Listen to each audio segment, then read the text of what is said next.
देखो ये क्या है, और ये देखो ये इतने दिनों से मुझे डर लग रहा था कि मेरा दांत कैसे टूटेगा, मेरे को दर्द होगा। तो फिर मेरी मम्मा ने कहा नहीं, जैसे तक तेरा ये वाला दांत टूटेगा ना तब तेरे को बिल्कुल भी दर्द नहीं होगा। और सच में मेरे को दर्द भी नहीं हुआ।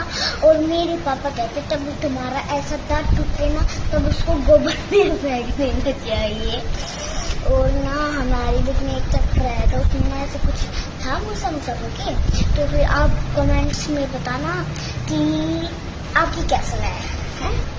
क्योंकि मेरी या फिर उसको गोबर में ही फेंकना चाहिए ताकि वो जल्दी ग्रोथ हो जाए।